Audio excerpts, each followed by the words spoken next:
नमस्कार प्रिय भारतवासियों, मदर नेचर से जुड़ी एक और वीडियो में आपका स्वागत है। यूं तो फर्स्ट इंप्रेशन में आपको लग रहा होगा कि मैं किसी नॉर्मल पेड़ों के बीच में खड़ा हूं, लेकिन जिन जिन भारत के राज्यों में यह पेड़ मिलते हैं वहां नोटों की बारिश होती है। इन पेड़ों को हम जंगलों का एटीएम भी कह सकते हैं। मतलब इन नॉर्मल से दिखने वाले पेड़ों का एनुअल टर्नओवर करोड़ों में होता है, गूगल के सीईओ से भी ज्यादा। आप जो मेरे पीछे यह पेड़ देख रहे हैं, इसे हम कहते हैं खैर का पेड़। अंग्रेजी में इसे हम कहते हैं कैटचू और इसका साइंटिफिक नेम है सेनेगेलिया कैटचू। और यह खैर के पेड़ यहाँ पे अकेले नहीं है, यह अपनी पूरी हरी भरी खैर के पेड़ों की ज्वाइंट फैमिली के साथ खड़े हैं, क्योंकि यहाँ पर खैर के पेड़ों का पूरा ट्रीज का क्लस्टर मौजूद है। खैर के यह पेड़ ज्यादातर नॉर्थ इंडिया में हिमालयन फुटहिल्स के ड्राई और सेमी ड्राई फॉरेस्ट यानी कि जंगलों में मिलते हैं। ड्रायर इंडियन रीजन्स जैसे कि यूपी, राजस्थान, गुजरात और हिमाचल जैसे रीजन्स में इन खैर के पेड़ों को कॉमनली देखा जा सकता है। आप ऐसे याद रखें कि यह खैर के पेड़ पहाड़ी इलाकों के जो निचले एरियाज हैं वहां के जंगलों में, नदियों के आसपास और यहाँ तक कि पथरीली जमीनों पर भी उग जाते हैं। यह खैर का पेड़ मीडियम हाइट का होता है, 15 मीटर तक यह ग्रोथ कर लेता है। इस खैर के पेड़ का तना यानी कि ट्रंक डार्क ब्राउन से लेकर ग्रे शेड का होता है। इस खैर के पेड़ की अलग पहचान है इस पर लगने वाले तेज, तीखे और मजबूत ये कांटे। इसीलिए कहा जाता है कि खैर के जंगल को पार करना आसान नहीं होता। You have to mind your every step.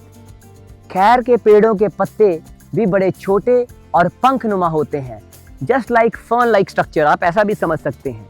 इनका रंग जो होता है वो हल्का सा लाइट शेड ग्रीन होता है। हमने अपने चीड़ के पेड़ यानी कि पाइन ट्री वाले एपिसोड में भी आपको पाइन की ट्री का पत्ता स्पेशली दिखाया था। हम आपको वह पत्ते जरूर दिखाते हैं जो थोड़े से डिफरेंट हैं। उसी तरीके से खैर के पेड़ के पत्ते भी बड़े डिफरेंट होते हैं। आप लोगों के लिए स्पेशल उसे मैंने तोड़ा भी है। यह पत्ता भी इसलिए स्पेशल है क्योंकि नॉर्मल पत्ते को तो हम लीफ कहते हैं, लेकिन इस जैसे पत्ते को हम कंपाउंड लीफ कहते हैं। वो इसलिए क्योंकि ये एक पत्ता ही छोटे छोटे लीफलेट से बनकर तैयार होता है। जैसे मैंने आपको बताया कि इन खैर लीव्स की यही खासियत है कि इन्हें कंपाउंड लीफ कहा जाता है, क्योंकि दोनों तरफ इनके ये देखिए छोटे छोटे लीफलेट्स होते हैं। एक पत्ते में जो ये लीफलेट्स होते हैं वो 50 के पेयर्स में होते हैं, 1 2 3 4 ऐसे मिला के जब 50 लीफलेट्स इकट्ठे होते हैं तब जाके नेचुरल रूप में ये ब्यूटीफुल खैर का पत्ता तैयार होता है, कंपाउंड लीफ। यह खैर के पेड़ और भी ज्यादा सुंदर लगते हैं जब इनमें पीले या क्रीम कलर्स के फ्लावर्स भी उगते हैं। अभी तो इन पेड़ों में मुझे वह फ्लावर्स नहीं दिख रहे, तो आपको दिखाने के लिए मैं डायग्रामेटिक रिप्रेजेंटेशन से आपको वह फ्लावर्स दिखा रहा हूं जो खैर के पेड़ पर उगते हैं। जिस तरीके से मैंने आपको बताया था कि पाइन के ट्री पे जो फ्रूट लगता है वह पाइन कोन होता है, उसे हम नहीं खाते, वैसी ही कुछ सिमिलैरिटी है ये खैर के पेड़ में। इस पर भी फ्रूट लगता है, उसे हम फलियां या अंग्रेजी में पॉड्स कहते हैं, पर उस फल को भी हम खाते नहीं। इन खैर के पेड़ पर ये जो पतली और लंबी फलियां लगती हैं, पॉड्स, जिसे मैंने आपको कहा कि इसका फ्रूट भी कह सकते हैं, वह कुछ इस तरीके की लगती है। लाइव में आपको एक तोड़ के भी दिखाता हूँ, इनके कांटों से बचना होगा। और इन्हीं पॉड्स में यानी कि फलियों में खैर के बीज स्टोर होते हैं, यानी कि खैर के सीड्स का स्टोर हाउस भी इन पॉड्स को कहा जा सकता है। मदर नेचर की पावर मैं आपको हर वीडियो में बताता हूं, यहां भी आपको दिखाता हूं कि मदर नेचर का मैजिक साइलेंटली काम कैसे करता है। नए खैर के पेड़ उगते कैसे हैं? जैसे मैंने आपको बताया कि इन पॉड्स में वो सीड्स होते हैं। नेचुरली जब ये पॉड्स या फलियां सूख जाती हैं तो ये इन पेड़ों से नीचे जमीन पर गिर जाती हैं। जब ये जमीन पर गिरती हैं तो ये टूट जाती हैं और अंदर के जो बीज होते हैं वो मिट्टी में चले जाते हैं और वहां से नए खैरों की प्रोडक्शन होती है। जैसे कि मैंने आपको बताया कि इन खैर के पेड़ों का फ्रूट इन पॉड्स को ही कहा जाता है, और यह पॉड्स ह्यूमन कंजप्शन के लिए फिट नहीं माने जाते, लेकिन जंगल में चलते फिरते जानवर माना जाता है कि इसको खा लेते हैं।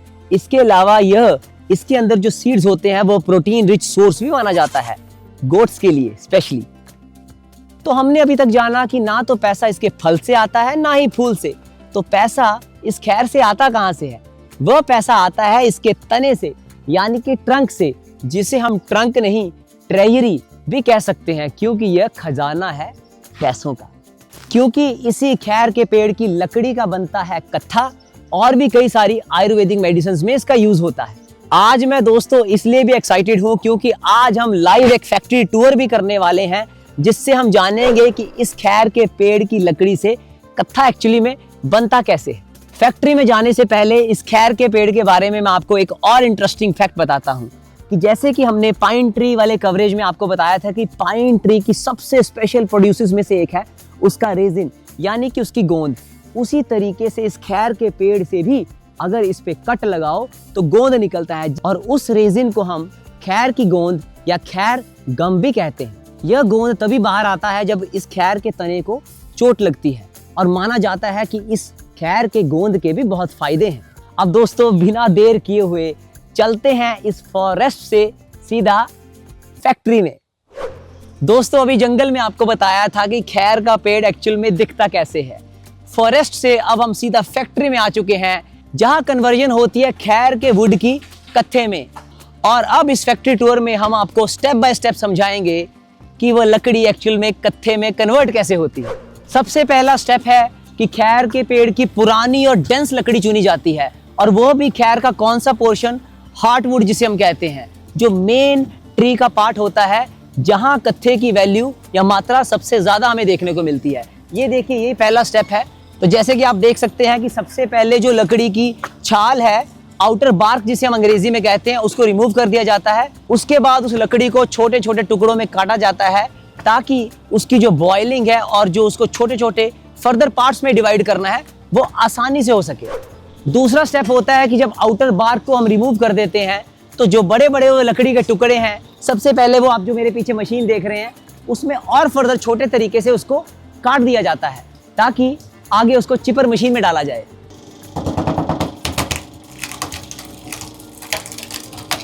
अभी देखिए लाइव इस लकड़ी को मशीन से काटा जा रहा है। इसी चिपर मशीन में जब ये लकड़ी को, खैर की लकड़ी को डाल दिया जाता है बड़े बड़े पीसीज को, तो ये छोटे छोटे लकड़ी के पीसीज में कन्वर्ट हो जाती है। उन्हीं लकड़ी के इन छोटे छोटे चिप्स को फिर बाद में बोरियों में भरा जाता है और ट्रांसपोर्ट कर दिया जाता है उस जगह पर जहां पे इनकी बॉइलिंग होती है। नेक्स्ट स्टेप जैसे मैंने आपको बताया वो होता है बॉइलिंग का, या ऐसा कह सकते हैं कि एक्सट्रैक्शन का। जो वुड के छोटे छोटे चिप्स हैं, इनको सबसे पहले ये जो आप मेरे पीछे देख रहे हैं बड़े बड़े बॉयलर्स, इसमें पानी के साथ मिक्स कर दिया जाता है और हाई टेम्परेचर पर 7 से 8 घंटे तक बॉयल किया जाता है। बॉयल इसलिए किया जाता है क्योंकि लकड़ी के अंदर ये जो कत्था होता है और बाकी के वाटर सोल्यूबल कंपाउंड्स होते हैं वो पानी में अच्छी तरह घुल जाएं और सारी उनकी प्रॉपर्टीज पानी में आ जाए। तो बॉयलर्स में सबसे पहले जैसे मैंने आपको बताया कि वो पानी में कत्थे की सारी प्रॉपर्टीज आ जाती हैं, जिसे हम देसी भाषा में जूस भी कह सकते हैं कत्थे का। वह जूस सबसे पहले इन बड़े बड़े कंटेनर्स में आता है, अभी भी कुछ इम्प्योरिटीज होती हैं।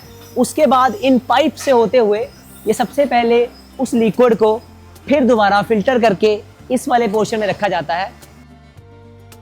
उसके बाद फाइनल लिक्विड इस छलनी में से होते हुए यहाँ इस कंटेनर में कलेक्ट कर लिया जाता है।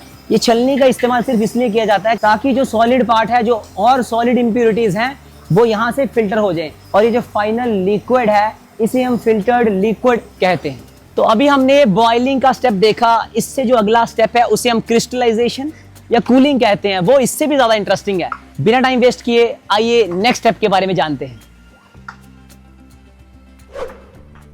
वो लिक्विड जो कत्थे का मैंने आपको बताया, उस बॉइलिंग वाले स्टेज से होते हुए उसे इन हांडियों में रखा जाता है और यहां से ही कोल्ड स्टोर्स में इनको शिफ्ट किया जाता है।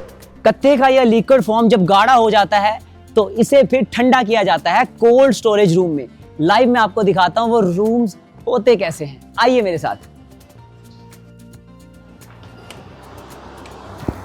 ये कोल्ड स्टोरेज रूम्स बहुत ज्यादा ठंडे होते हैं और उस लिक्विड कत्थे को इन कोल्ड स्टोर्स में फिर लगभग 22 दिनों के लिए रखा जाता है। इन कोल्ड स्टोर्स में बहुत ठंड होती है, कत्थे के लिए तो अच्छा है पर हम इंसानों के लिए अच्छा नहीं है, तो जल्दी से अब बाहर निकलते हैं।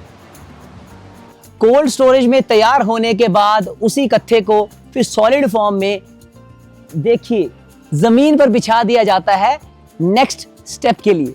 इसी कत्थे को जमीन पर बिछाया जाता है, धीरे धीरे ये सॉलिड फॉर्म में कन्वर्ट हो जाता है। देखिए एक बहुत बड़ा रेक्टेंगुलर ब्लॉक सा लग रहा है, ब्यूटीफुल। तो ये ठोस रूप में जो कत्था कन्वर्ट हो जाता है उसको बाद में इन छोटे छोटे ब्लॉक्स में काट दिया जाता है। और ये भी अभी फाइनल कत्था नहीं है, इनको भी फर्दर डिवीजन मिलती है और इनसे भी छोटे ब्लॉक्स और टैबलेट्स की फॉर्म में ये कत्था आ जाता है। फाइनल प्रोडक्ट कैसा दिखता है हम आपको दिखाते हैं। जो सॉलिड कत्थे के ब्लॉक्स मैंने आपको बताए, उनकी जो फर्दर डिवीजन या कटिंग होती है वो कुछ लाइव इस तरीके की होती है। देखिए इनको फर्दर बड़े फाइन, डेलिकेट और छोटे टैबलेट्स या ब्लॉक्स फॉर्म में काटा जा रहा है। ये देखिए बड़ी सफाई से, इसमें भी एक आर्ट है इन ब्लॉक्स को equal rectangular further smaller blocks में काटने की। तो जैसे मैंने आपको बताया, इन ब्लॉक्स को जो ये भाई साहब अभी इनको काट रहे हैं, इनको फाइनली पॉलिश किया जाता है नॉर्मल पानी से। जो फाइनल टिक्की कटती है उसको किस साइज में काटना है वो यहाँ पे फाइनल डिसाइड होता है। इतना प्रोसेस समझाने के बाद जो फाइनल आउटपुट है वो कुछ इस तरीके की दिखती है। दूर से देखोगे तो लगेगा कि चॉकलेट है, इसको एज सच खाइएगा मत। इसका फाइनल प्रोडक्ट के बहुत से यूजेस हैं। इसे ही हम कत्था कहते हैं और लोकल देसी भाषा में इसे हम बट्टी भी कहते हैं। इनके बाद इन बट्टियों की बॉक्सेस में 1-1 केजी की, हाफ केजी की, as per the demand from the market इनकी पैकेजिंग होती है। और बॉक्सेस में पैकेजिंग के बाद इनको फिर मार्केट में भेजा जाता है। तो जैसे मैंने आपको बोला, पैकेजिंग के बाद इस कत्थे की जो फाइनल डेस्टिनेशन है वो मार्केट ही है। ये कत्था बेसिकली 2 कलर्स में आता है। एक वाइट कत्था, सफेद कत्था कहते हैं, जो थोड़ा सा सुपीरियर क्वालिटी में माना जाता है। और दूसरा है लाल कत्था। जो लाल कत्था है उसके यूजेस होते हैं मेनली पान में, आयुर्वेदिक मेडिसिन में, लेदर इंडस्ट्री में और डाइंग में। इसके अलावा इसका यूज माउथ फ्रेशनर में, और ऐसा भी माना जाता है कि पुराने जमाने में इसी कत्थे का रंग और इंक बनाने में इस्तेमाल होता था। तो दोस्तों, हमने इस वीडियो में जाना कि खैर का पेड़ होता कैसा है, इसकी पहचान क्या है और इसके फल का सच क्या है, और कैसे एक जंगल का खैर का पेड़ फैक्ट्री में पहुंचकर कत्था बन जाता है। इसलिए यह खैर सिर्फ एक जंगल का पेड़ नहीं, फॉरेस्ट से लेकर फैक्ट्री तक चलने वाली पूरी इकोनॉमी का हिस्सा है। आपको हमारा यह खैर स्पेशल वीडियो कैसा लगा हमें कमेंट करके जरूर बताएं। हम इस तरीके के मदर नेचर से जुड़े नए और हिडन सीक्रेट्स आप तक पहुंचाते रहेंगे। तब तक आप अपना पूरा ख्याल रखें। Thank you.